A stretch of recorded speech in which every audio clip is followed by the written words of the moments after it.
Imagine opening your front door on Father's Day, expecting a gift from your only daughter, only to find a box that hisses with menace, a box that could destroy everything you've built.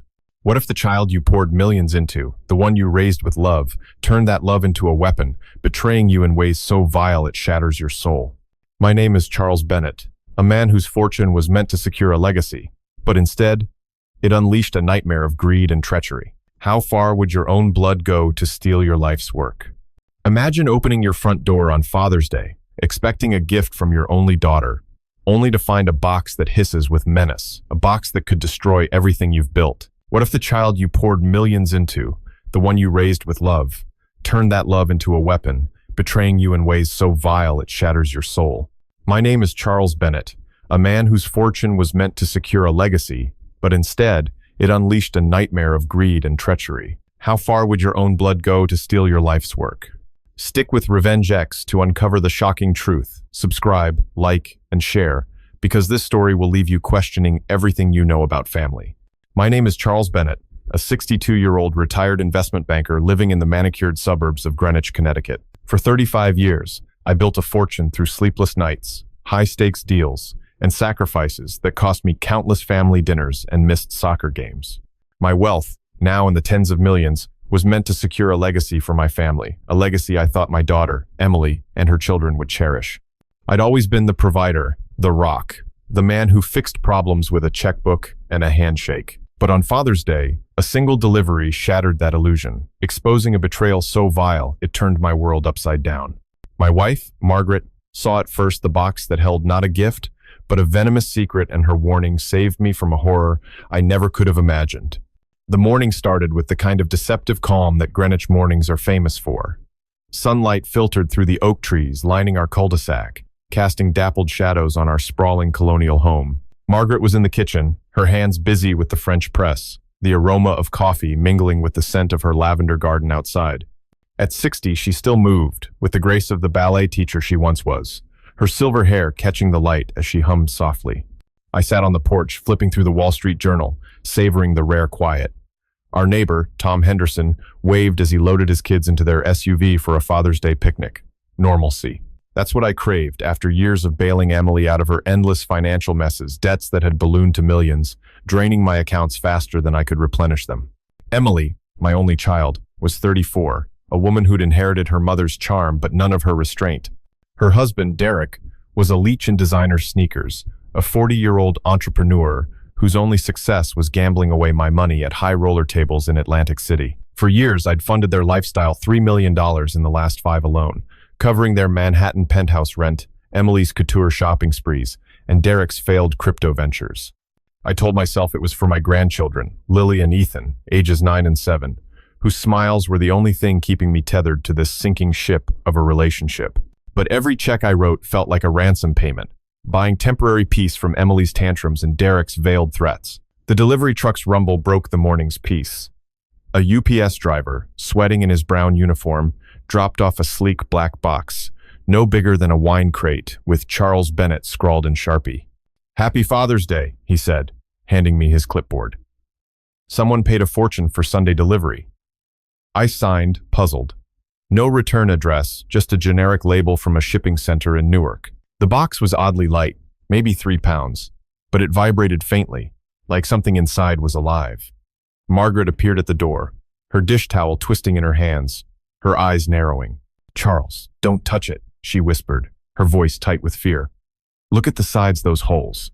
They're for breathing. Breathing holes."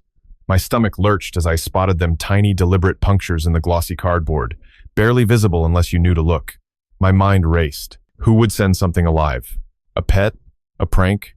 My thoughts darted to Emily, but I pushed them away. She wouldn't. Not my daughter. Not after everything I'd done. But doubt gnawed at me, sharpened by the memory of our last fight, 2 weeks ago, when she'd stormed out after I refused to liquidate $5 million from my trust fund to cover Derek's latest business deal. She'd screamed, "You're choosing money over family," and slammed a crystal vase onto the hardwood, its shards scattering like my trust in her. Margaret grabbed my arm, her nails digging into my sleeve. "Charles, call someone, now!" Her voice trembled, but her resolve was iron. She'd always been my anchor, the one who saw through Emily's manipulations when I was too blinded by love to act. I dialed 911, my hands shaking as I described the package. It's making sounds, I said, my voice cracking. Hissing, like a snake. The word felt like a betrayal to say aloud, as if naming it made the nightmare real. The dispatcher's calm instructions, stay back. Don't touch it, did little to ease the dread pooling in my chest. 10 minutes, she said. 10 minutes until the police arrived. 10 minutes of staring at a box that might hold death. Then it came a low, guttural hiss from inside, followed by a rustling, like scales sliding against cardboard. My knees buckled. Margaret gasped, her hand flying to her mouth. Charles, who would do this? She whispered, but her eyes held the same suspicion I couldn't voice. Emily, Derek. The timing was too perfect, too cruel. Father's Day, a day meant for love, twisted into a weapon. My heart pounded as I remembered a call from my accountant last week, a $10,000 charge to Serpent's Den, an exotic pet store in Jersey. I'd assumed it was a mistake, a glitch. Now, it felt like a clue to a betrayal I'd never seen coming. The hiss grew louder, more insistent, as if whatever was inside sensed our fear. I thought of Lily and Ethan, their innocent faces, and wondered if their mother could stoop this low. My best friend, Robert Callahan, a retired lawyer who lived down the street, had warned me about Emily's greed. She's not your little girl anymore, Charles, he'd said over whiskey last month. She's playing you, and Derek's the puppet master. I'd brushed him off, clinging to memories of Emily's childhood, her crayon drawings, her gap-toothed grin at Disney World. But now, those memories felt like lies, mocked by the hissing box on my coffee table. Another sound, a sharp thump, like something striking the box's walls. Margaret yelped, and I pulled her back, my pulse racing. My mind churned with betrayal's bitter taste. Had Emily planned this to scare me into submission? Was Derek's laughter behind it, the same smug chuckle I'd heard when I refused to fund his latest scheme? And then, a new horror. What if this wasn't the only surprise? I remembered a cryptic text from Emily's friend Lauren, a former assistant who'd always been too loyal to her. Be careful, Mr. Bennett, she'd written last week. Emily's desperate. I hadn't responded, thinking it was just another plea for money. Now, I wondered if Lauren knew something darker. The doorbell rang, sharp and jarring. I opened it to find Officer Michael Reed, a broad-shouldered cop with a no-nonsense stare, and his partner, Sarah Klein, a rookie with sharp eyes. Behind them, Robert stood on the lawn, his face pale. Margaret had called him, knowing we'd need his legal mind. Charles, what the hell's going on? He asked, his voice thick with concern. I pointed to the box, now silent but radiating menace. Reed approached, gloving up, while Klein scanned the room. Any enemies, Mr. Bennett? Reed asked. Enemies. The word cut deep. My daughter wasn't an enemy, she was my blood. Yet the evidence was hissing on my table. As Reed examined the box, a new sound emerged, a faint scratching, like claws on wood. My heart sank further. What if it wasn't just a snake? What if Emily had escalated her cruelty, sending something worse? I thought of the millions I'd poured into her life, the trust I'd placed in her, only to be repaid with this. My chest tightened with a grief so raw it felt like drowning. I'd given her everything, private schools, European vacations, a wedding that cost $500,000, and she'd turned my love into a weapon. The betrayal wasn't just the box. It was every lie, every demand, every moment I'd believed she'd change. Margaret squeezed my hand, her eyes brimming with tears. We'll get through this, Charles, she whispered, but her voice wavered. Robert stepped closer, his loyalty a lifeline in the chaos. You don't deserve this, he said, his jaw tight. No one does. But as the scratching grew louder, I knew this was only the beginning. Emily's betrayal had opened a Pandora's box of pain, and I was left to face the consequences of a love I'd given too freely, now twisted into something monstrous. The living room felt like a war zone, the air thick with the echo of that hissing box and the betrayal it represented. My hands still shook as Officer Reed and his partner, Sarah Klein, conferred in hushed tones near the coffee table, their radios crackling with updates from animal control. Margaret clung to my side, her fingers laced tightly with mine, her breaths shallow as if she feared the next sound from that cursed package. Robert, my loyal friend, stood by the window, his lawyer's mind already working through the legal fallout of this nightmare. But my thoughts were elsewhere, spiraling back to the moment 2 weeks ago when the seeds of this horror were sown, a moment that now felt like the prelude to a betrayal so deep it carved out pieces of my soul. It was a humid June evening, the kind where Greenwich's manicured lawns seemed to sweat under the streetlights. Emily and Derek had shown up unannounced, their BMW screeching into our driveway like they owned the place. I should have known trouble was coming. Emily's calls always preceded a new crisis, each one more expensive than the last. But nothing prepared me for the ambush that night. They stormed into our dining room, Emily's designer heels clicking like gunfire, Derek's smirk sharp enough to cut glass. "Hey, old man," Derek sneered, his voice dripping with street-smart venom. "You sitting on all that cash like some greedy-ass dragon, huh? Time to cough up some gold for your own damn blood." I froze, my fork halfway to my mouth. The steak Margaret had spent hours preparing now cold on my plate. Emily didn't even sit down. She paced like a caged animal, her manicured nails glinting as she jabbed a finger at me. "You owe me, Dad. You think your millions mean shit when your daughter's drowning? We need 10 million now, or we lose everything. The penthouse, the kids' school, our whole damn life." Her voice cracked, but not with desperation, with calculated rage, the kind that made my blood run cold. $10 million. Not a loan, not an investment, a demand, like I was her personal ATM, not her father. Margaret, ever the peacemaker, tried to intervene, her voice soft but firm. "Emily, sweetheart, let's talk this through calmly." But Emily whirled on her, eyes blazing. "Calm? You want calm when we're about to be homeless? You're just as bad as him, hoarding your precious fortune while your grandkids suffer." The accusation hit Margaret like a slap, her face paling as she gripped the table. I stood, my chair scraping the hardwood, my voice low but shaking with fury. "You don't get to talk to your mother like that, and you don't get to demand $10 million like it's pocket change. I've given you millions already, 3 million last year alone. Where does it go, Emily? To Derek's poker tables? Your Gucci bags?" That's when Derek stepped in, his posture all swagger, like a thug from a Brooklyn alley. "Watch your mouth, Pops. You think you're some big-shot banker, but you're just a stingy old bastard who'd rather see his family in the gutter than share the wealth. Bet you sleep real good on that pile of cash, don't you?" His words were a knife, twisting deeper with every syllable. I'd known Derek was trouble. His gambling debts had cost me $1 million over the years, but this was new, a raw, street-level disrespect that made my fists clench. I wanted to throw him out, to wipe that smirk off his face. But Emily's next move stopped me cold. She pulled out her phone, flashing a photo of Lily and Ethan, my grandchildren, their innocent faces smiling at a Central Park carousel. "You think you can say no to me?" she hissed, her voice low and venomous. "Keep this up, and you'll never see them again. I'll make sure they grow up thinking their grandpa's a selfish prick who cared more about his money than his family." The threat landed like a sledgehammer, shattering the last fragments of my trust. My grandchildren, my heart, my legacy weaponized against me. The pain was visceral, a burning in my chest that made it hard to breathe. I'd spent millions on their private schools, their summer camps, their future, and now Emily was using them as pawns in her twisted game. Before I could respond, a new voice cut through the tension, Lauren, Emily's old friend from college, who'd tagged along uninvited. She stood in the doorway, her expression uneasy, her hands twisting a scarf.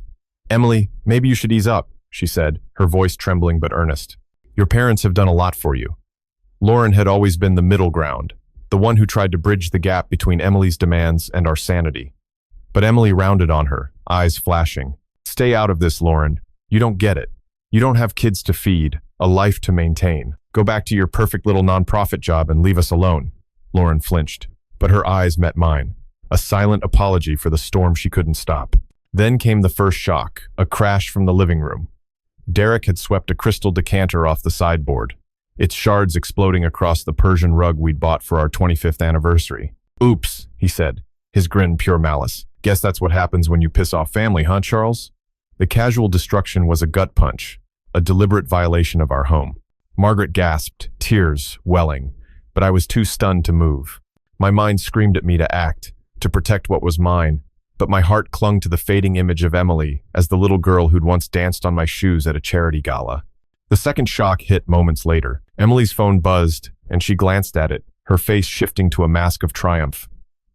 "Oh, look at this," she said, holding it up. My bank alert showing a transfer of $50,000 to an account I didn't recognize. "You didn't even notice, did you?" she taunted. "I've had access to your accounts for months, Dad. You're so busy playing King of Greenwich, you didn't see me siphoning off your precious millions."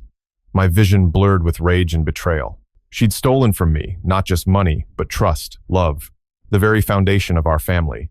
My hands trembled as I realized the depth of her deception, the months of planning behind her casual cruelty.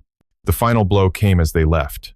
Derek paused at the door, his voice a low growl. "This ain't over, old man. You think you can cut us off? We got ways to make you pay, ways you won't see coming. His threat hung in the air, heavy with menace, as Emily smirked beside him. They stormed out, the BMW's tires screeching as they peeled away. Margaret sank into a chair, sobbing softly, while Robert crossed the room, his face grim. "Charles, you need to act fast," he said, his loyalty unwavering. "This isn't just about money anymore. They're dangerous." I stood frozen, the weight of betrayal crushing me. My daughter, the child I'd raised with every privilege, had become a stranger who stole, threatened, and destroyed without remorse. The pain was a living thing, clawing at my chest, tearing apart the love I'd held for her.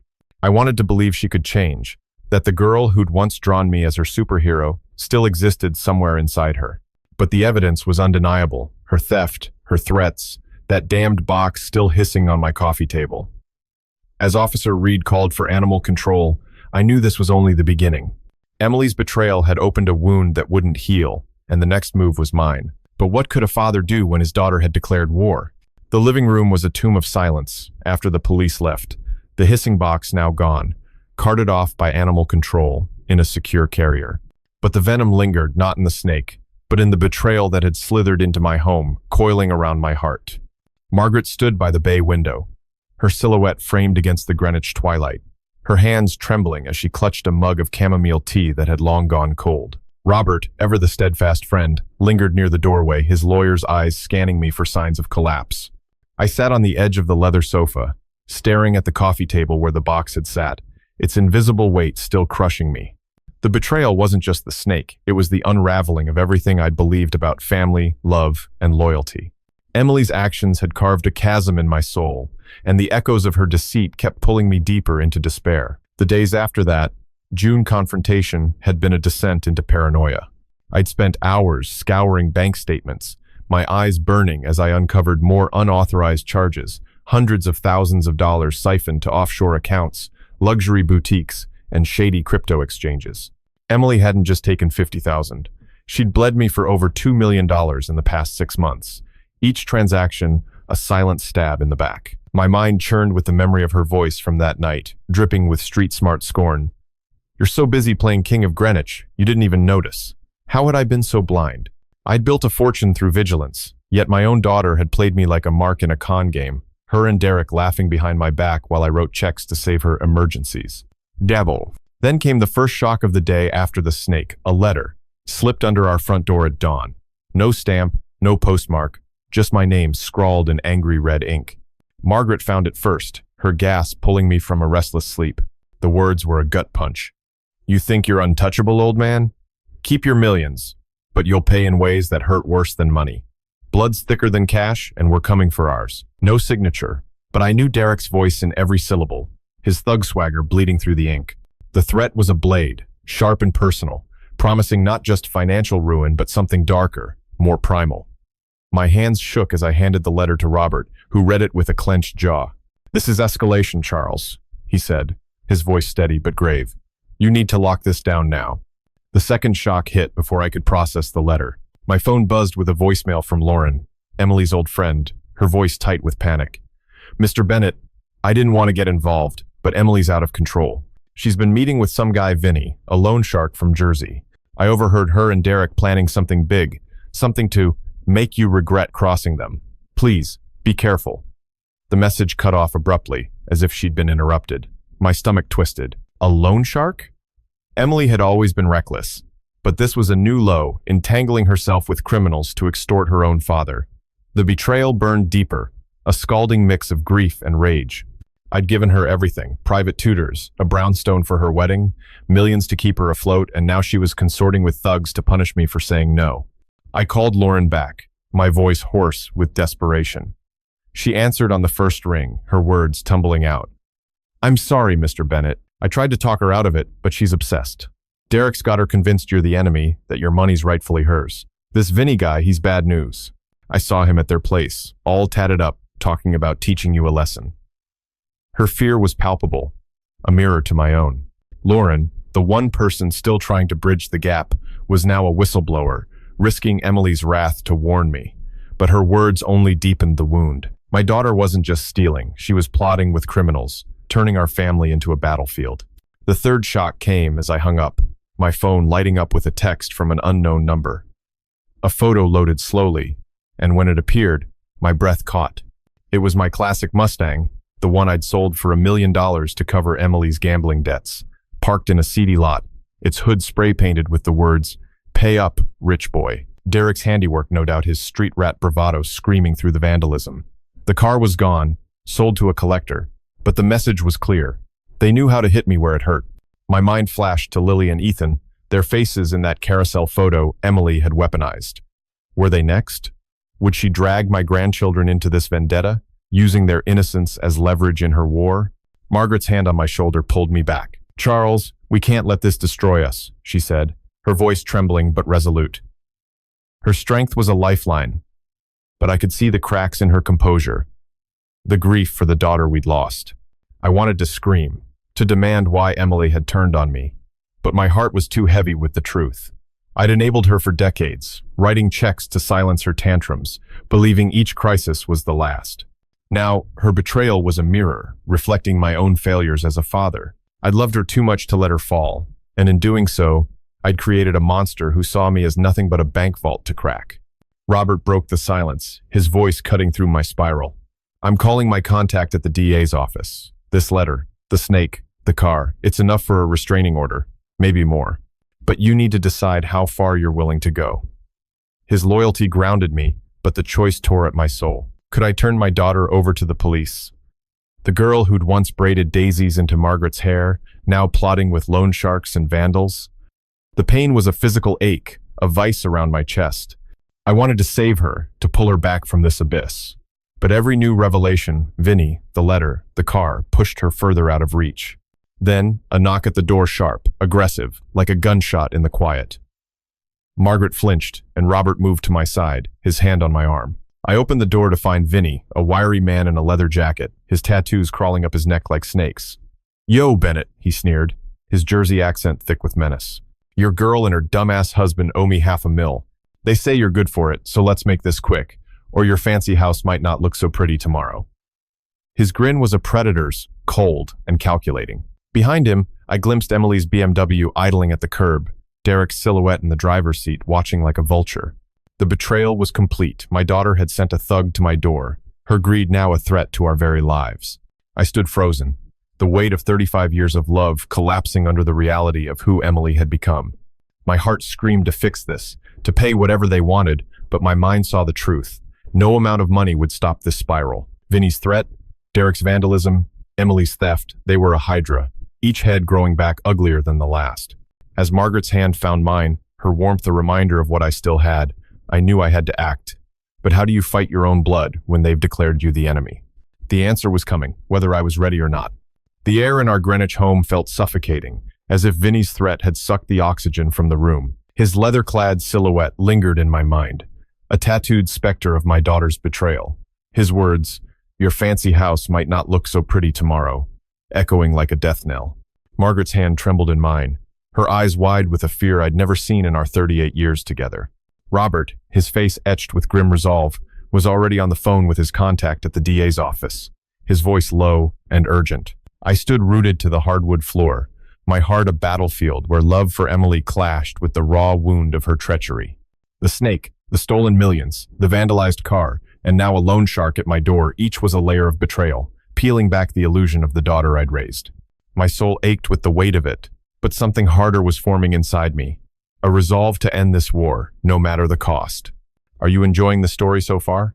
I'd love to hear your thoughts. Just drop a quick comment below to share how you feel. It only takes a few seconds, but your words give me the motivation and inspiration to make every chapter more thrilling and engaging.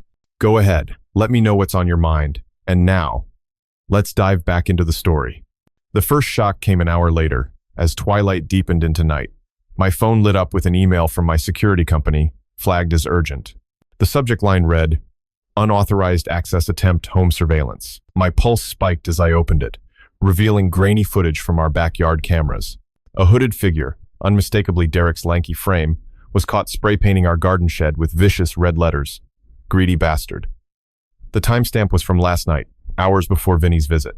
My stomach churned as I realized this wasn't just a spur-of-the-moment act. Derek had been stalking our home, planning his moves, while Emily distracted me with her crocodile tears. The betrayal cut deeper than the money she'd stolen. It was the violation of our sanctuary, the place where Margaret and I had built a life of love and trust, now defiled by their malice. Margaret watched the footage over my shoulder, her breath hitching. "Charles, this is beyond greed," she whispered, her voice cracking with grief. "They're trying to break us." Her words were a mirror to my own torment. I wanted to believe Emily was still redeemable, that the girl who'd once baked lopsided cookies for my birthday was trapped inside this monster. But the evidence was relentless. Each new act a nail in the coffin of my hope. I'd given her millions, 5 million in the last 3 years alone, thinking it was love, but it had only fueled her entitlement, turning her into a stranger who saw me as an obstacle to her desires. The second shock hit as Robert hung up with the DA. He turned to me, his face pale. "Charles, I checked your accounts through my banking contact. Emily didn't just take 2 million. There's a new withdrawal, $3 million, funneled to a shell company in the Caymans last week. It's linked to Vinny's crew." My vision blurred, rage and despair colliding like a storm. $3 million. The number wasn't just a loss. It was a betrayal of every sacrifice I'd made, every late night at the firm, every missed anniversary, every dream deferred to build that fortune for my family. Emily hadn't just stolen money, she'd stolen my life's work, handing it to a criminal to fuel her vendetta. My hands clenched, nails biting into my palms, as I fought the urge to scream. How could my own blood do this? How could the child I'd carried on my shoulders at the county fair become this? Then came the third shock, a knock at the door so violent it rattled the frame. Margaret gasped, and Robert moved to stand beside me, his loyalty a quiet strength. I opened the door to find Emily, her face a mask of fury, flanked by Derek, and a new face, a wiry woman with a buzz cut and a sneer, introduced as Tara, Vinny's enforcer. Tara's voice was pure, Jersey grit, sharp and mocking. "Yo, Richie Rich, you think you can hide behind your fancy gates? Your little girl here says you owe us big millions big. Time to pay up, or we start breaking shit that ain't just cars." Her eyes flicked to Margaret, a predatory glint that made my blood run cold. Emily stepped forward, her voice venomous. "You thought you could cut me off, Dad? Screw me out of my inheritance? I'm done begging you're gonna give us what's ours, or Tara's got friends who love a good fire." The threat was a sledgehammer, shattering the last remnants of my denial. Emily wasn't just desperate, she was orchestrating a campaign of terror, aligned with criminals who saw our home as a target. Derek's laugh was a low, guttural taunt. "What's it gonna be, old man? Cough up the cash, or we turn your perfect little life into ashes." The words were a blade, each one slicing through the love I'd clung to. My mind screamed with memories of Emily's childhood, her laughter at Coney Island, her tiny hand in mine, but they were drowned out by the reality of her standing here, weaponizing thugs against her own parents. The pain was a living thing, clawing at my chest, but it was met by a growing fire, fury at being played, at being reduced to a mark in their con. Margaret's voice broke through, trembling but fierce. "Emily, how could you do this to us? To your children?" Emily's eyes flickered, a fleeting shadow of guilt, but Tara's sneer snapped her back. "Don't pull that mom crap on me," Emily spat. "You two hoarded millions while I struggled. You made me do this." The lie was a final betrayal, rewriting our decades of sacrifice as selfishness. I'd sold my prized Mustang, paid off her gambling debts, funded her lavish wedding, all for her happiness. Now, she stood on my doorstep, blaming me for her choices, her greed, her descent into darkness. Robert stepped forward, his voice calm but ironclad. "You're done here, Emily. The DA's been notified and your friend Vinny's accounts are being traced. Keep this up and you'll be in cuffs by morning." His loyalty was a lifeline, but Emily's laugh was a jagged edge. "You think your lawyer buddy scares us? We've got people who make problems disappear, Pops." Tara cracked her knuckles, her grin pure malice, and Derek leaned in, his breath hot with menace. "Sleep light, old man. You'll regret crossing us." As they turned to leave, Emily's parting shot was a whisper, meant only for me. "You'll never see Lily and Ethan again. You chose money over family." The words were a poisoned dart, piercing the deepest part of my heart. My grandchildren, my last tether to hope, were being ripped away, used as pawns in her war. I closed the door, my hands shaking, as Margaret collapsed against me, sobbing. Robert's face was a mask of resolve, but his eyes held the same grief I felt. The betrayal was complete. Emily had not only stolen my money, but my legacy, my family, my peace. My soul screamed to fix this, to save her, but my mind knew the truth. She was gone, replaced by a stranger who'd burn our world to ashes for a payout. As I held Margaret, The weight of 38 years of love clashed with the reality of a daughter who'd declared me her enemy. The fight wasn't over, but I was done being her victim. Tomorrow, I'd take back control no matter what it cost. The night after Emily, Derek, and Tara's invasion felt like a descent into a void. The silence in our Greenwich home heavy with the residue of their threats. Margaret sat at the kitchen table, her chamomile tea untouched, her eyes red from crying, but burning with a quiet defiance I hadn't seen since our early years, when we'd faced down financial struggles together. Robert, his face etched with grim resolve, had left to meet his DA contact, promising to expedite legal protections, his loyalty a beacon in this storm. I paced the hardwood floor, my mind a war zone of grief and rage, each step echoing the betrayal that had shattered my world. Emily's final whisper, "You'll never see Lily and Ethan again," was a wound that bled anew with every heartbeat. My daughter, once my pride, had become a predator, her greed twisting our bond into a weapon aimed at my soul. But as dawn broke, a new fire kindled inside me, not just anger, but a resolve to reclaim my life from her venomous grip. The first shock came with the morning paper, left on our doorstep like a taunt. Tucked inside was a grainy Polaroid, no envelope, just a single image that made my blood freeze. It showed Margaret's prized rose garden, her sanctuary, cultivated over decades, hacked to pieces, petals strewn like bloodstains across the soil. Scrawled on the back in Derek's jagged handwriting, "Keep playing tough, old man. Next time it's your windows, or worse." The violation was visceral, a deliberate desecration of something sacred to Margaret, who'd poured her heart into those roses through every family crisis. She gasped when I showed her, her hands flying to her mouth, tears spilling over.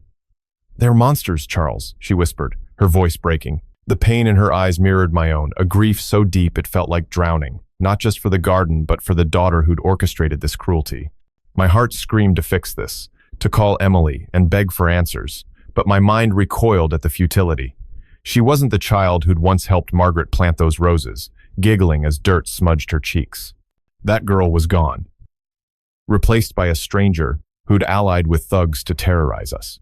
I'd given her millions, $7 million in the last 4 years, every cent a testament to my love, and she'd repaid me with theft, threats, and now this. The betrayal wasn't just personal. It was a calculated assault on everything we'd built. As I held Margaret, her sobs shaking against my chest, I felt the weight of my own failure. I'd enabled Emily's greed, believing my wealth could buy her happiness, only to create a void where love should have been. The second shock arrived via a frantic call from Lauren, her voice trembling over the line. "Mr. Bennett, I'm at a diner in Newark. Emily and Derek, they're with Vinny right now, and I heard them talking about hitting you again. Something about your safe deposit box at First National. They know you keep bonds there, millions worth. Tara's got a guy who can crack it."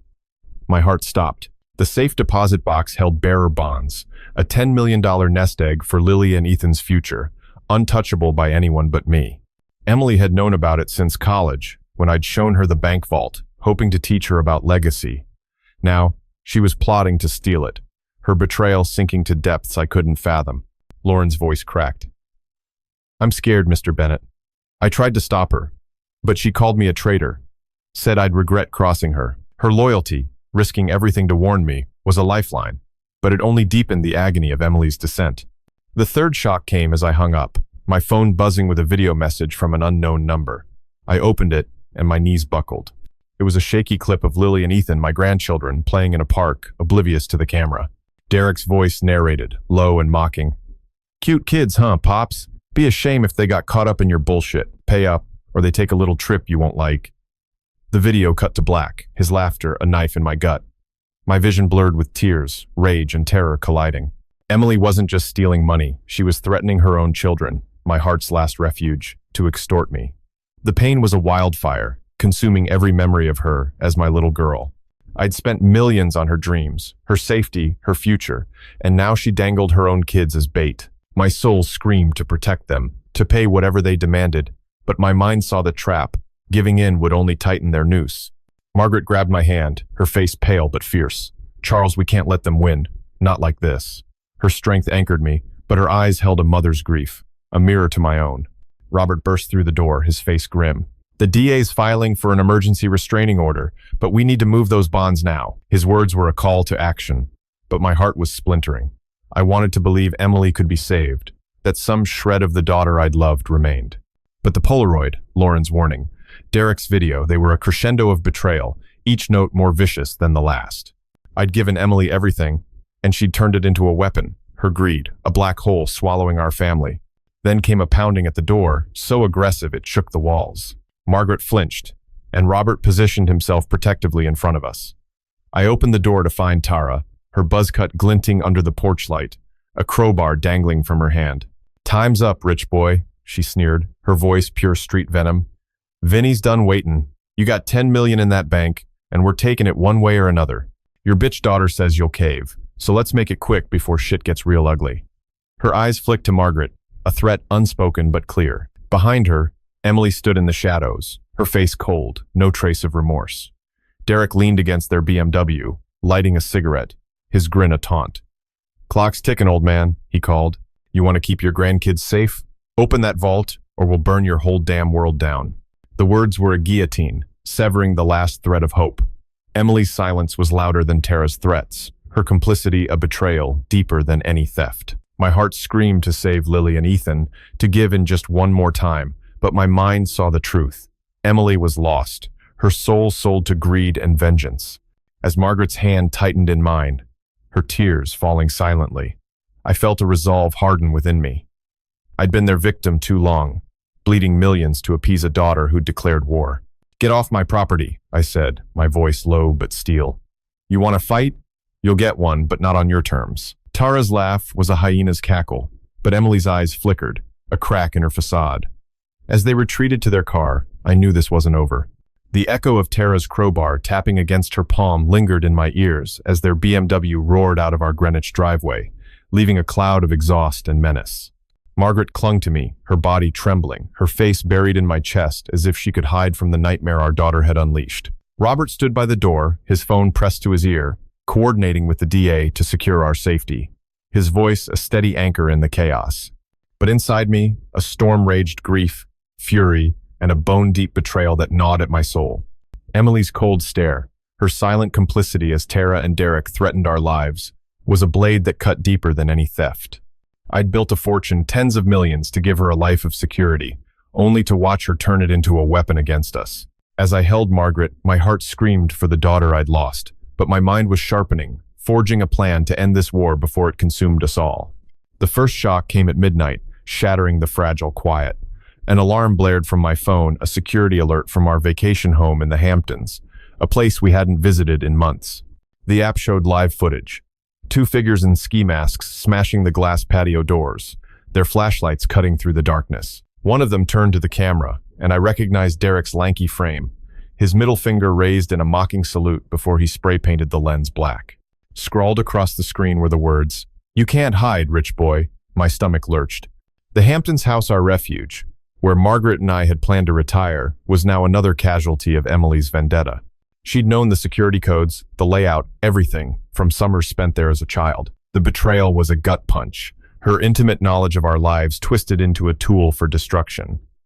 I'd spent $3 million renovating that house for family memories, and now it was a crime scene. Margaret's eyes widened as she watched the footage, her hands shaking so violently she dropped her phone.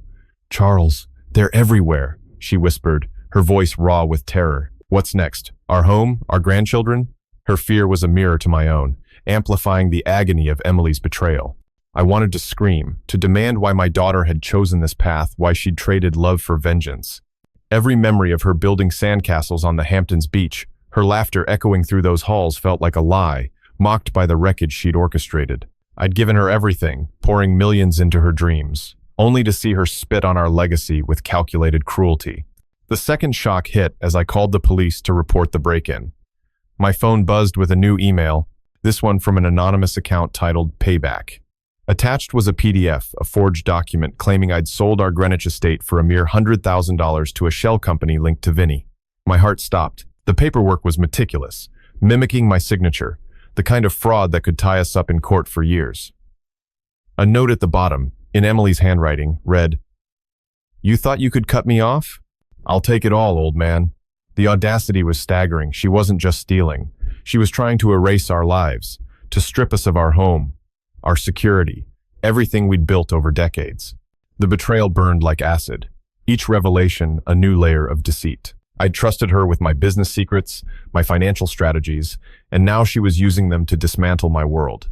Robert, overhearing my gasp, grabbed the phone and scanned the document. "This is serious, Charles," he said, his voice tight with urgency. "They've got someone inside. Someone with access to your records. We need to freeze your assets now." His loyalty was unwavering, but the weight of his words crushed me. An insider? My mind raced to Lauren, the only one who'd warned us, but she'd risked everything to help. Then it hit me Greg, my former accountant, who'd retired abruptly last year after Emily introduced him to Derek. Had she planted him years ago, siphoning my secrets for this moment? The thought was a knife, twisting deeper. I'd paid Greg millions in bonuses, trusted him with my fortune, only to realize he might be part of this conspiracy. The third shock came as dawn broke, a delivery van pulling into our driveway with an ominous thud. Margaret froze, her eyes locked on the window. I opened the door to find a cardboard box, larger than the snakes, with no label. Just a crude drawing of a skull in black marker. My hands shook as I carried it inside, Robert urging me to wait for the police. But something compelled me to look, to face whatever new horror Emily had conjured. Inside was a stack of childhood photos, Emily's drawings, her school awards, mementos I'd kept in a locked safe now defaced with red ink. "You failed me, Dad." Tucked beneath was a USB drive. I plugged it into my laptop and a video loaded. Emily, her face cold, sitting beside Tara. "You think you're untouchable, old man?" She sneered, her voice pure street venom. "You keep holding out, and we'll hit you where it hurts most. Lily and Ethan? They're ours. Cross us, and they disappear for good." Tara leaned in, her grin vicious. "Pay up, rich bitch, or your perfect life goes up in flames." The video was a guillotine, severing the last shred of hope. My grandchildren, my heart, my legacy were now hostages in Emily's war. The pain was unbearable, a suffocating grief that clawed at my chest. I'd spent millions on their future trust funds, private schools, everything to give them what Emily squandered, and now she was using them to break me. My mind screamed to pay, to save them, but my heart knew the truth. Giving in would only feed her greed, endangering them further. Margaret collapsed into a chair, her sobs a raw, primal sound. "Charles, we can't lose them," she pleaded, her voice breaking, but her eyes held a flicker of steel, a mother's resolve to fight for her grandchildren, even if it meant facing down our own daughter. Robert's hand on my shoulder was a lifeline. "We're going to the bank now," he said, his voice steady but fierce. "We move those bonds, secure the house, and file charges. They've gone too far." His loyalty grounded me, but the weight of Emily's betrayal was crushing. She wasn't just my daughter, she was a mastermind, orchestrating a campaign of terror with Derek, Tara, and possibly Greg. Each act, the break-in, the forged sale, the defaced memories, was a calculated strike, designed to unravel me. My soul ached for the girl who'd once drawn me as her hero, but that girl was dead, replaced by a stranger who'd sell her own children for a payout. As I grabbed my coat, the police sirens approaching, I knew this was the breaking point. Emily had declared war, and I'd fight back not with money, but with the law, the truth, and the love I still had for the family she was trying to destroy. The police sirens faded into the Greenwich dawn, their red and blue lights swallowed by the quiet elegance of our street, but the terror they left behind clung to our home like a shadow. Margaret sat hunched at the kitchen table, her hands wrapped around her untouched tea, her eyes hollow with a grief that mirrored my own. Robert was still on the phone, his voice a low murmur as he coordinated with the bank to secure our bonds. His loyalty, a rare light in this darkness. I stood by the window, staring at the manicured lawns of our neighbors, their lives untouched by the betrayal that was tearing mine apart. Emily's video, her cold threat to take Lily and Ethan, played on a loop in my mind, each word a fresh wound. My daughter, once my heart's joy, had become a mastermind of malice, her greed a cancer that threatened to consume everything I loved. My soul screamed to save my grandchildren, but my resolve hardened. I would not bend to her terror. This war had to end, and I would end it. The first shock came as the sun rose, a harsh glare revealing a new violation. Our mailbox, a custom wrought iron piece Margaret had chosen for our 20th anniversary, was smashed to pieces, its contents scattered across the lawn. Among the bills and catalogs was a single sheet of paper, typed in bold. "You think you're safe, old man? We're in your head, your home, your life. Hand over the 10 million, or we take what's left of your world." The words were Derek's, his street thug bravado dripping from every syllable. But the precision felt like Emily's hand calculated, personal, a strike at the heart of our sanctuary. My knees buckled as I gathered the wreckage, each fragment a reminder of the daughter who'd once painted that mailbox with me, her tiny hands smudged with red paint. The betrayal was a physical ache, a burning in my chest that threatened to consume me. I'd given her millions, $8 million in the last 5 years, believing it was love, only to watch her turn our memories into weapons. Margaret knelt beside me, her hands trembling as she picked up a torn photo of Lily and Ethan from the scattered mail. "Charles, they're relentless," she whispered, her voice a fragile thread. "What did we do to deserve this?" Her question was a dagger, piercing the guilt I'd buried deep. I'd enabled Emily's greed, writing checks to silence her crises, hoping each payment would bring back the girl I loved. Now, she was a stranger, orchestrating a campaign of terror with Derek, Tara, and possibly Greg, my former accountant. The pain was a wildfire, burning away the last vestiges of hope. I wanted to call her, to beg her to stop, but my mind screamed the truth. She was beyond saving, her heart sold to vengeance and greed. The second shock hit as we retreated inside, my phone buzzing with a voicemail from an unknown number. I played it, and Tara's voice filled the room, sharp and vicious. "Yo, rich bitch, you think you can hide behind your fancy lawyers? We got eyes everywhere, your bank, your club, your grandkids' school. Cough up the 10 million, or we start breaking more than mailboxes." The message ended with Derek's laugh, a low, mocking growl that sent ice through my veins. But it was the background noise that stopped my heart. A child's voice, faint but unmistakable, calling mommy. It was Lily, my granddaughter, caught in their web, her innocence a pawn in their game. The betrayal was suffocating, a betrayal not just of me but of her own children. I'd funded their private schools, their music lessons, pouring millions into their future, only to see Emily use them as leverage to extort me. My hands shook as I replayed the message, my soul torn between rage and despair. How could my daughter, my blood, sink this low? Robert, overhearing, grabbed the phone, his face ashen.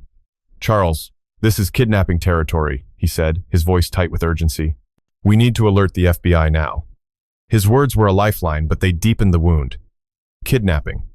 My grandchildren, the last pure piece of my heart, were now hostages in Emily's war. My mind raced to Lauren, who'd risked everything to warn us, but even she couldn't stop this.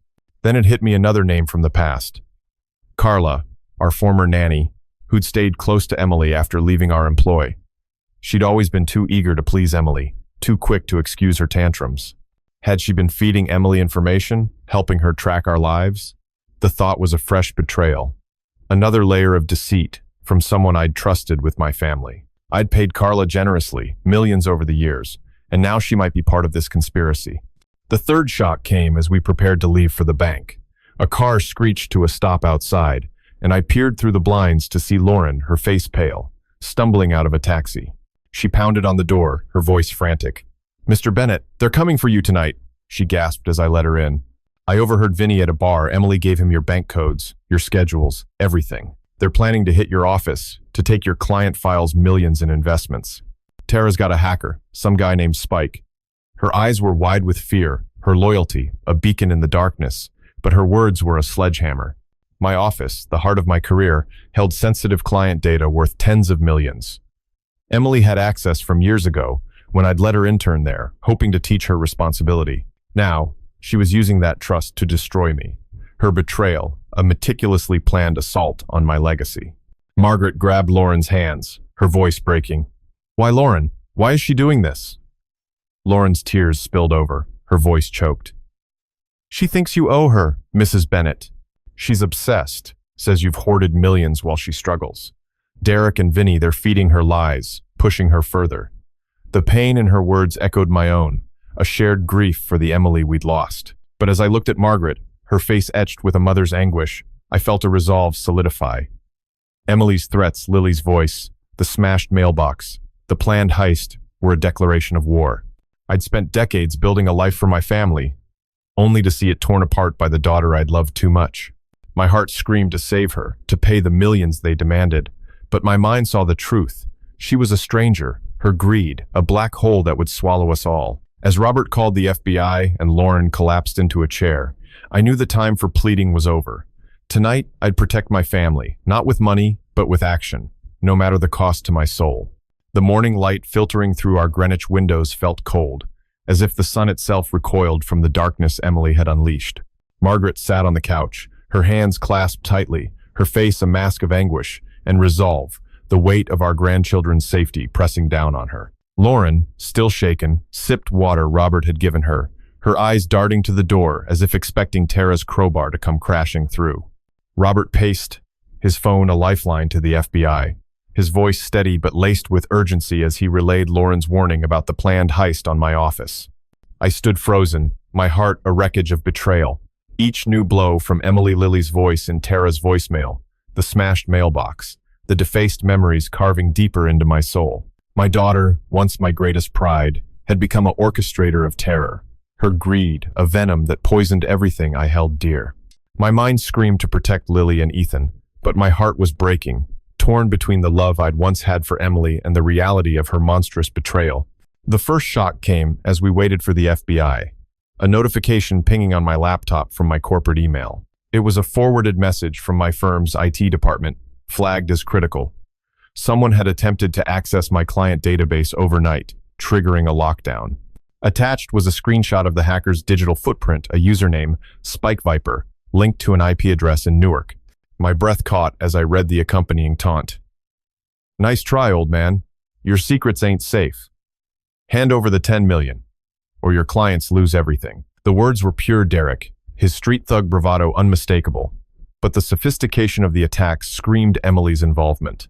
She'd interned at my firm, knew the system's vulnerabilities, and now she was weaponizing that knowledge to ruin me. The betrayal was a gut punch, not just for the millions at stake, but for the trust I'd placed in her, teaching her the ropes of my business only to see her turn it against me. I'd built that firm with decades of sweat, securing billions for clients, and now my daughter was dismantling it to feed her greed. Margaret's gasp broke my trance as she peered over my shoulder. "Charles, this is our life's work," she whispered, her voice trembling with a mix of fear and fury. "How could she do this to you? To us?" Her words were a mirror to my own torment, reflecting the pain of a love betrayed. I wanted to believe Emily was being coerced, that Derek and Vinny had twisted her mind. But the evidence was relentless, her handwriting on threats, her voice in videos, her intimate knowledge of my world. I'd poured millions into her life, $10 million in the last 6 years, hoping to secure her happiness, only to watch her burn our legacy to ashes. My heart ached for the girl who'd once sat in my office, wide-eyed, asking about stocks. That girl was gone, replaced by a stranger who saw me as a vault to crack, not a father to love. The second shock hit as Robert hung up with the FBI. My phone buzzed with a text from an unknown number, accompanied by a photo that stopped my heart. My yacht, the Legacy, docked in Montauk, its deck smeared with red paint spelling out pay or sink. A message followed, in Tara's vicious tone. "Yo, rich prick, your boat's next. 10 million, or we torch it and everything else you love." The yacht, a $5 million symbol of our family's dreams, was where we'd celebrated Emily's college graduation, her laughter echoing over the waves. Now, it was another casualty of her war, her betrayal a calculated strike at our happiest memories. My hands shook as I showed the photo to Margaret, her face crumpling. "They're destroying everything," she sobbed, her voice raw with a mother's grief. The pain was a vice around my chest, squeezing tighter with each new assault. I'd given Emily the world, and she was tearing it apart, piece by piece, with a cruelty I couldn't comprehend. The third shock came as we prepared to leave for the bank to secure the bonds. A delivery truck screeched to a halt outside, and a courier dropped a small package at our door, no label, just a crude note taped to it. A gift for the greedy bastard. My stomach dropped as I opened it. Robert and Lauren urging caution. Inside was a single item, a gold locket I'd given Emily for her 16th birthday, engraved with "Forever my girl." It was now mangled, the chain snapped, the photo of us inside burned to ashes. A USB drive was tucked beside it, and with trembling hands, I played the video it contained. Emily's face filled the screen, her eyes cold as ice. "You thought you could lock me out, old man?" She sneered, her voice dripping with street venom. "You're nothing but a selfish asshole, hoarding millions while your grandkids starve. Pay up, or we take them for a ride you'll never forget." Behind her, Vinny grinned, flipping a knife, while Derek's voice cackled off screen. "Better move fast. Pops, or your precious legacy's gone." The video was a death blow, shattering the last fragment of hope.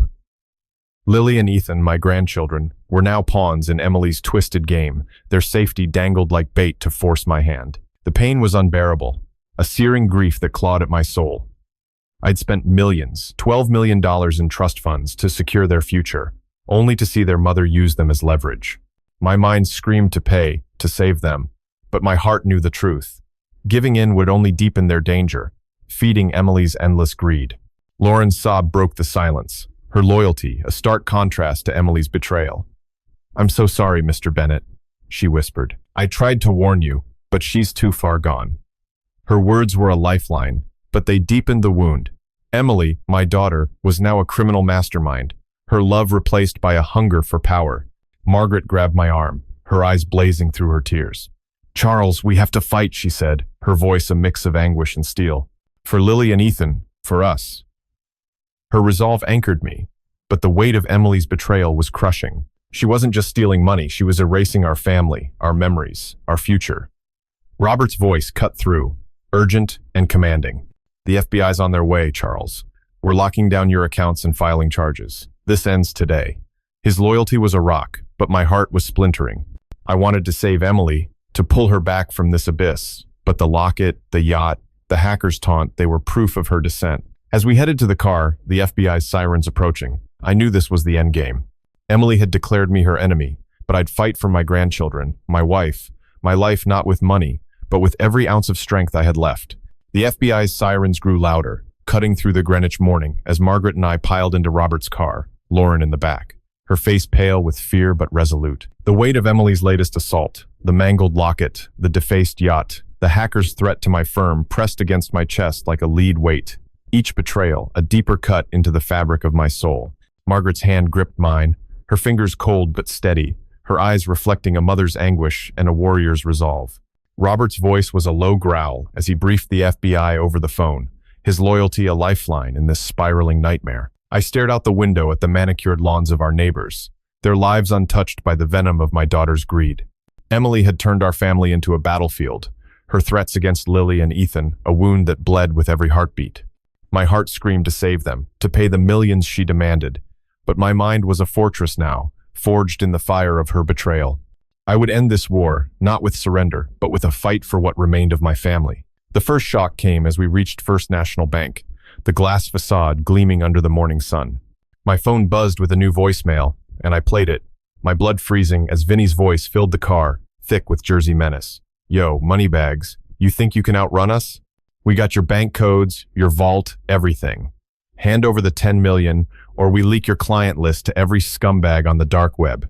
You'll be ruined, old man." The threat was a sledgehammer, not just to my fortune, but to the trust of clients who'd relied on me for decades. Emily had access to those codes from years ago, when I'd let her shadow me at the bank, hoping to teach her integrity. Now, she was using that trust to dismantle my legacy, her betrayal a calculated strike at the heart of my career. My hands shook as I replayed the message, the pain a searing fire in my chest. I'd given her millions, $15 million in the last 7 years, believing it was love, only to see her sell my life's work to criminals. Margaret's gasp was a knife, her eyes wide with horror. "Charles, they're trying to destroy everything," she whispered, her voice breaking. How could she hate us this much? Her question was a mirror to my own torment, reflecting the grief of a father who'd lost his daughter to greed. I wanted to believe she was being manipulated, that Vinny and Derek had twisted her mind, but the evidence was undeniable, her voice in the video, her handwriting on the threats, her intimate knowledge of my world. I'd built my fortune to secure her future, only to watch her burn it to ashes. My soul ached for the girl who'd once hugged me at the bank, her eyes bright with pride. That girl was gone, replaced by a stranger who saw me as a target, not a father. The second shock hit as we entered the bank, Robert leading the way to secure the bonds. A teller, a young woman named Sarah who'd worked with me for years, approached with a trembling voice. "Mr. Bennett, someone tried to access your safe deposit box this morning. They had a forged ID in your name." My heart stopped. The bonds, $10 million for Lily and Ethan's future, were the last bastion of my legacy, and Emily had nearly stolen them. Sarah handed me a security photo of the culprit. Carla, our former nanny, her face unmistakable despite the fake ID. The betrayal was a gut punch, another layer of deceit from someone I'd trusted with my family. I'd paid Carla millions over the years, treated her like family, and now she was Emily's accomplice, her loyalty bought by greed. My mind screamed to confront her, to demand answers. But my heart was breaking, torn between the love I'd once had for those closest to me and the reality of their treachery. The third shock came as we left the vault, bonds now secured in a new, untraceable account. My phone lit up with a live video call from an unknown number, and I answered, my stomach dropping as Emily's face appeared, flanked by Tara and a new face, Spike, the hacker, his eyes glinting with malice. "You're a real piece of work, old man," Emily sneered, her voice pure street venom. "Think you can lock us out? We got your whole life on a hard drive, bank records, client deals, your dirty little secrets. Pay the 10 million, or we burn it all down, you greedy bastard." Spike held up a laptop displaying a spreadsheet of my client transactions, each worth millions. Tara cackled, her voice sharp. "Time's up, rich boy.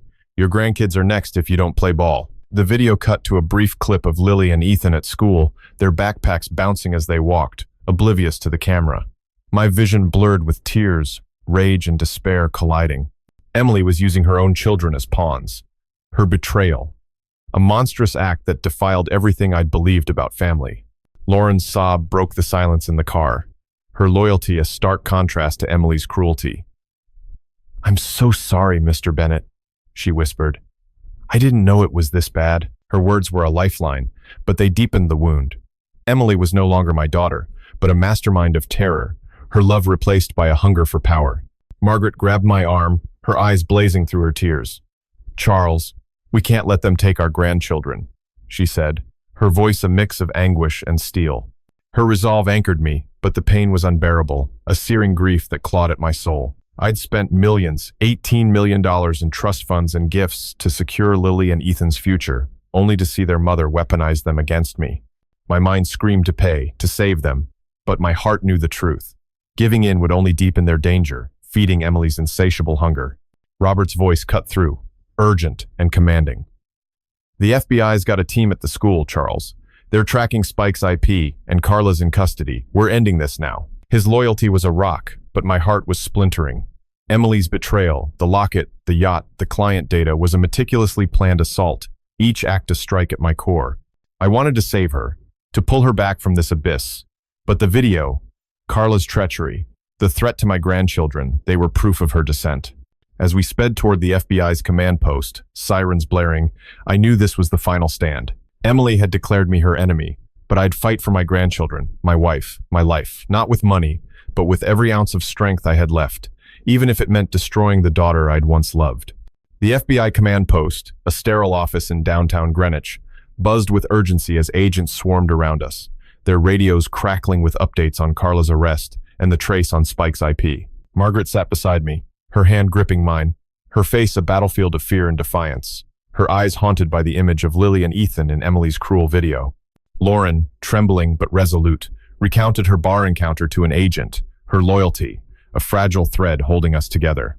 Robert stood like a sentinel, coordinating with the lead investigator, his unwavering support a shield against the chaos. I felt like a man unmoored, my heart shattered by Emily's relentless betrayals, the hacked client data, the defaced yacht, the mangled locket each, a dagger driven deeper by the daughter I'd once adored.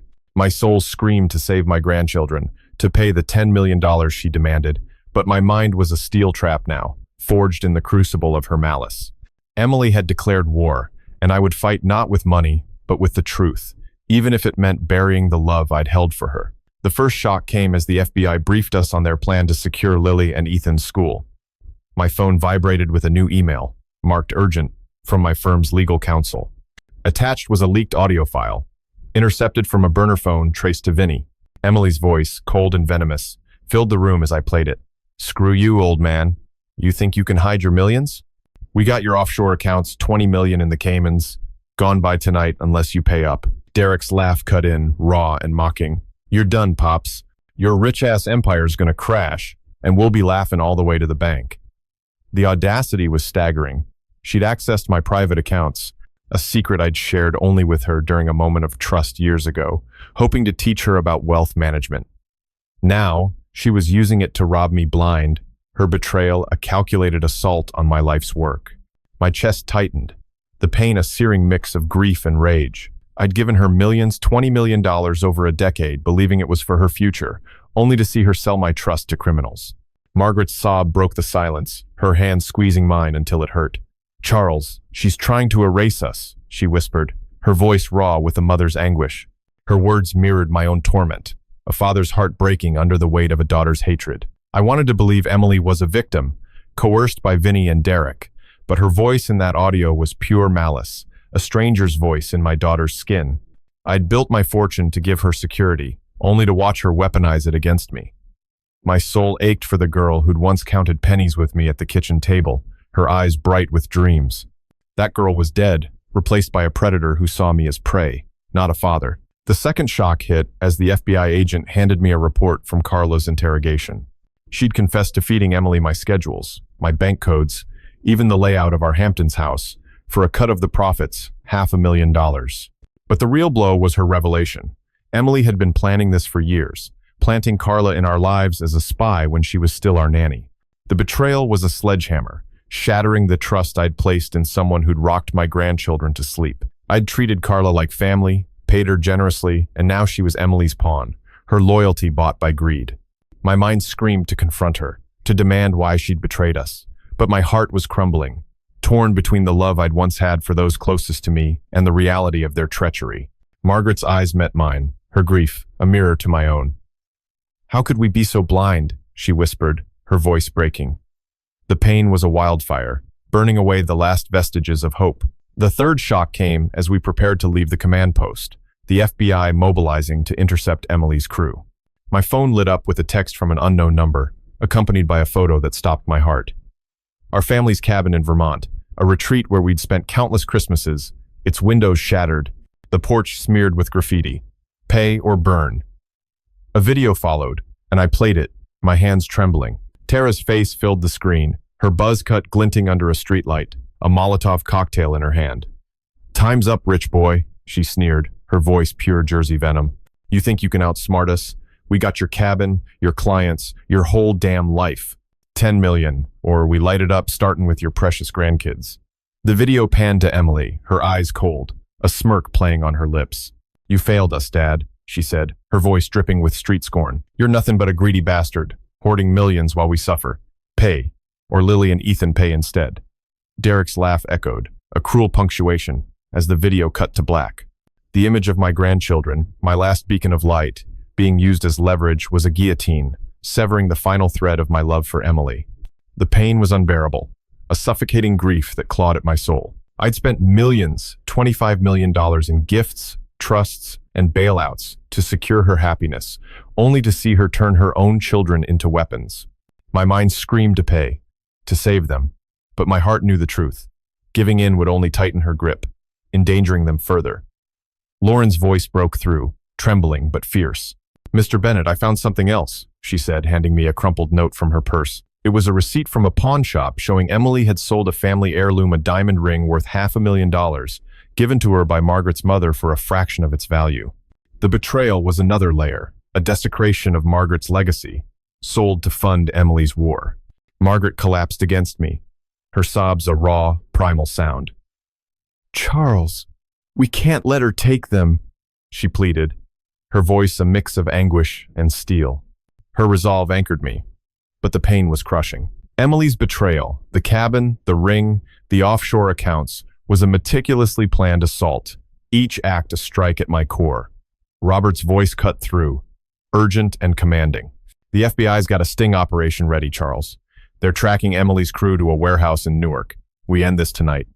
His loyalty was a rock, but my heart was splintering. I wanted to save Emily, to pull her back from this abyss, but the evidence was undeniable. She was a mastermind, her greed, a black hole swallowing our lives. As we followed the FBI to the sting, sirens blaring, I knew this was the final stand. Emily had declared me her enemy, but I'd fight for my grandchildren, my wife, my legacy not with money, but with every ounce of strength I had left, even if it meant destroying the daughter I'd once loved. The Newark warehouse loomed like a fortress of shadows under the sodium glow of streetlights, its rusted walls a fitting stage for the FBI's sting operation. Margaret sat beside me in the back of an unmarked van, her hands clenched so tightly her knuckles gleamed white, her eyes a storm of fear and defiance. Lauren, still shaken but resolute, whispered assurances to an FBI agent, her loyalty a fragile beacon in this descent into chaos. Robert, ever steadfast, coordinated with the lead agent, his voice a low rumble of determination. I felt like a man standing on the edge of an abyss, my heart shredded by Emily's relentless betrayals, the stolen millions, the defaced heirlooms, the threats against Lily and Ethan. Each act was a deeper wound, a testament to the daughter who'd turned our love into a weapon. My soul screamed to save my grandchildren, to pay the ransom and end this nightmare, but my mind was a blade now, sharpened by the truth. Emily was no longer my daughter, but a predator I had to stop. Tonight, this war would end, even if it meant destroying the last remnants of the family I'd once cherished. The first shock came as the FBI prepared to breach the warehouse. My phone buzzed with a new message, a grainy video feed from an unknown source. It showed Lily and Ethan in a dimly lit room, their faces pale, huddled together on a bare mattress. Emily's voice cut through, sharp and venomous. "You're a real piece of shit, old man. Think you can sick the feds on us? These kids are ours, and you'll never see them again unless you cough up the 10 million right now." Derek's laugh followed, a guttural taunt. "Better hurry, Pops, or your little angels get a one-way ticket to nowhere." The video lingered on Ethan's tear-streaked face, his small voice whispering, "Grandpa?" My heart shattered, the pain a searing inferno that consumed every hope I'd clung to. I'd poured millions, $30 million over a decade into their future, their safety, only to see Emily use them as pawns in her twisted game.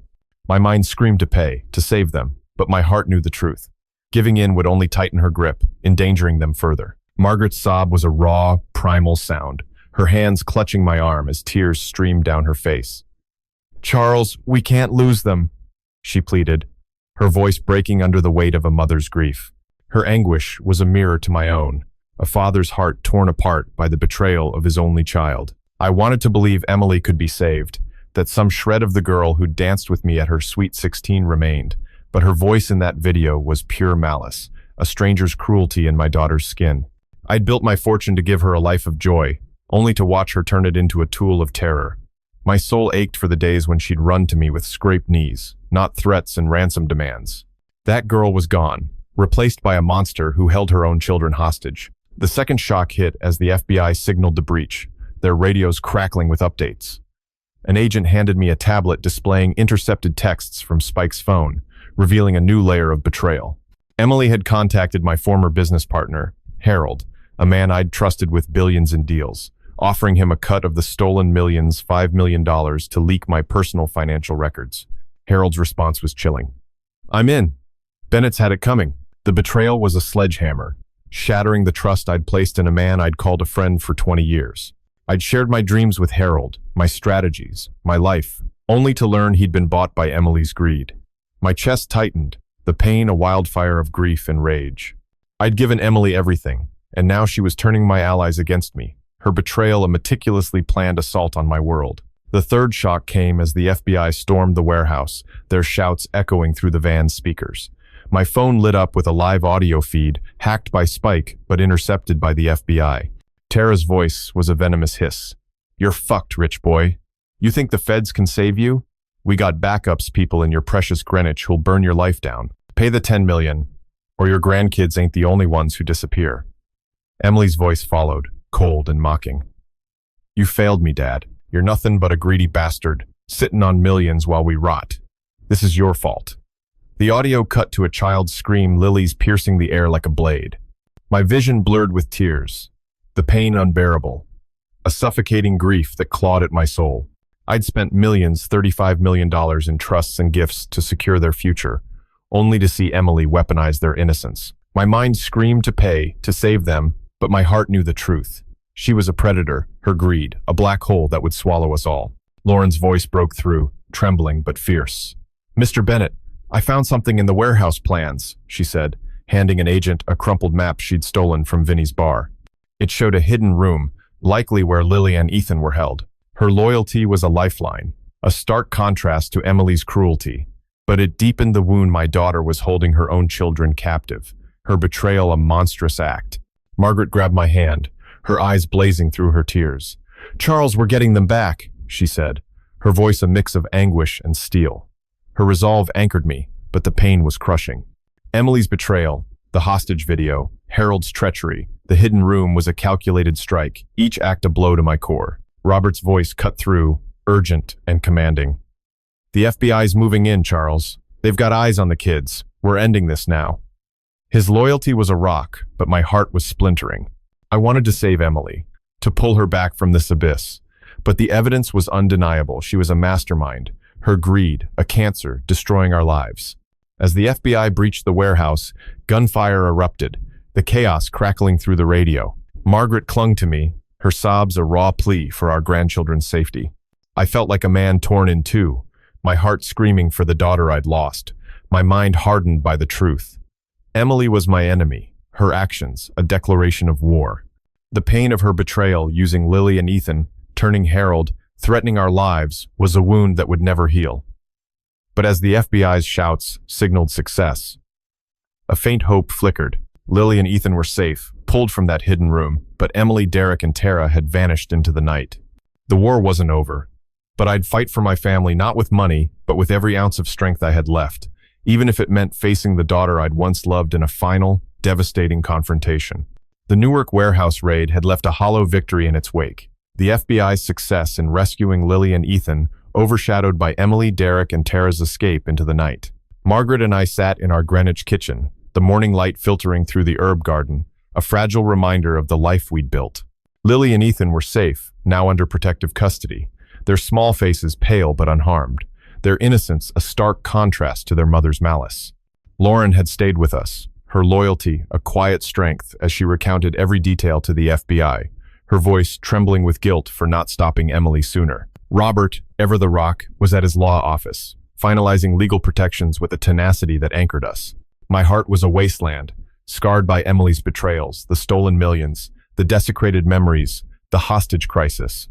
Each act was a deeper wound, a testament to the daughter who'd turned our love into a battlefield. My soul screamed to save her, to find the girl I'd once loved, but my mind was resolute. Emily was a predator, and I had to protect what remained of my family, even if it meant severing her from our lives forever. The first shock came as we sipped coffee, trying to reclaim a moment of normalcy. My phone buzzed with a notification from my security system, alerting me to a breach at our Greenwich Estates gate. The footage showed a black SUV ramming the iron bars, and Derek's voice crackled through the audio, thick with street venom. "You're done, old man. Think you can hide behind the feds? We'll tear your fancy-ass mansion apart, brick by brick, till you cough up the 10 million. The gate held, but the footage panned to Emily, her face cold, tossing a Molotov cocktail that exploded against the stone wall, flames licking the air. My stomach lurched. Our home, the sanctuary where we'd raised Emily, was now a target. Her betrayal, a calculated assault on our safety. I'd spent millions, $40 million over my career building this life, only to watch her try to burn it down. My heart ached for the girl who'd once played hide and seek in these halls, but the pain was a wildfire, burning away any hope of redemption. Margaret's gasp was a knife, her hands trembling as she clutched my arm. "Charles, they won't stop," she whispered, her voice raw with a mother's grief. "She's our daughter, but she's trying to kill us." Her words were a mirror to my torment, a father's heart breaking under the weight of a child's hatred. I wanted to believe Emily was lost, not evil, that the knowledge of family could pull her back, but her actions screamed otherwise. The knowledge of her betrayal, using her own children, torching our home, was a lesson in the depths of greed. I'd poured my life into educating her about values, only to see her reject every lesson for power. My soul screamed to save her, but the knowledge of her malice was clear. She was no longer my daughter, but a threat to everything I loved. The second shock hit as Robert returned, his face grim with news from the FBI. They'd uncovered a hidden bank account in Emily's name, funded with $15 million siphoned from my charitable foundation, a fund I'd set up to educate underprivileged children, a legacy of knowledge and hope. The account was linked to Vinny and a new player, Monica, my former PR manager, who'd resigned last year after Emily befriended her. Monica had been feeding Emily my donor lists, enabling her to forge donations and launder the money. The betrayal was a sledgehammer, shattering the trust I'd placed in a woman I'd mentored for a decade. I'd paid Monica millions, shared my vision for education, only to learn she'd sold me out for a cut of Emily's stolen fortune. My chest tightened, the pain a searing mix of grief and rage. The knowledge of this betrayal was a bitter lesson, teaching me that even those closest could turn for profit. Margaret's eyes met mine, her grief a mirror. "How could we be so blind?" she whispered. "How could we be so blind?" The education of trust had failed us, leaving only the lesson of survival. The third shock came as the FBI tracked Emily's crew to a motel in Jersey City. My phone lit up with a final video sent from Spike's burner account. Emily's face filled the screen, her eyes glinting with malice. "You're a pathetic old bastard," she sneered, her voice pure street scorn. "Think you can lock me out? I got your charity, your house, your whole damn life. Pay the 10 million, or we finish this, your grandkids included." Tara appeared, twirling a knife, her grin vicious. "Time's up, rich prick. We'll burn your world to ashes." The video panned to a live feed of our Greenwich garage, where my vintage Porsche worth $1 million was doused in gasoline, Derek lighting a match. The flames erupted, a final desecration of my legacy. My vision blurred with tears, the pain unbearable, a suffocating grief that clawed at my soul. I'd spent millions, $50 million in gifts and trusts to secure Emily's happiness, only to see her destroy everything I'd built. The knowledge of her cruelty was a brutal lesson, teaching me that love could not save a heart consumed by greed. Lauren's sob broke the silence, her loyalty a stark contrast to Emily's malice. "Mr. Bennett, I found a text from Monica," she said, handing me her phone. It showed a message to Emily. "I'm out. You're too far gone." Monica's betrayal had limits, but it was too late. The damage was done. Margaret grabbed my hand, her eyes blazing through her tears. "Charles, we end this now," she said, her voice a mix of anguish and steel. Her resolve anchored me, but the pain was crushing. Emily's betrayal, the charity theft, Monica's treachery, the burning Porsche was a meticulously planned assault, each act a strike at my core. Robert's voice cut through, urgent and commanding. "The FBI's closing in, Charles. They've got Emily's location. We're taking her down." His loyalty was a rock, but my heart was splintering. I wanted to save Emily, to pull her back from this abyss. But the knowledge of her actions was undeniable. She was a mastermind, her greed, a cancer destroying our lives. As the FBI stormed the motel, I sat with Margaret, the weight of 38 years of love clashing with the reality of a daughter who'd become my enemy. The agents returned with news. Emily, Derek, and Tara were in custody, caught with evidence of their crime-stolen funds, forged documents, plans for more attacks. Lily and Ethan were safe, reunited with us, their small arms clinging to Margaret as she wept with relief. But the victory was hollow. Emily's final act was a letter, delivered by an agent, her handwriting a cruel echo of the girl I'd raised. "You won, Dad, but you'll always be alone." The words were a final betrayal, a lie meant to wound. I wasn't alone. Margaret, Robert, Lauren, and my grandchildren were my family. Their love a lesson in resilience. The knowledge of their strength was my education, teaching me that family is not blood but loyalty. The lesson of this ordeal was clear. Greed can destroy, but love endures through boundaries and truth. This story, born from the heart of betrayal, holds a lesson for us all. Protect your heart, but never stop fighting for what's right. The education of life teaches us to stand firm, to learn from pain, and to rebuild with those who truly care. What did this story stir in you? How does it reflect the struggles in your own life? Share your thoughts in the comments below, and let's connect over the knowledge we gain from these stories. Subscribe to RevengeX on YouTube for more gripping tales every day. Like and share to spread the lesson, and may you all have strength, health, and joy in your lives. Stay strong, stay healthy, and live with peace every day. Goodbye, and see you in the next video.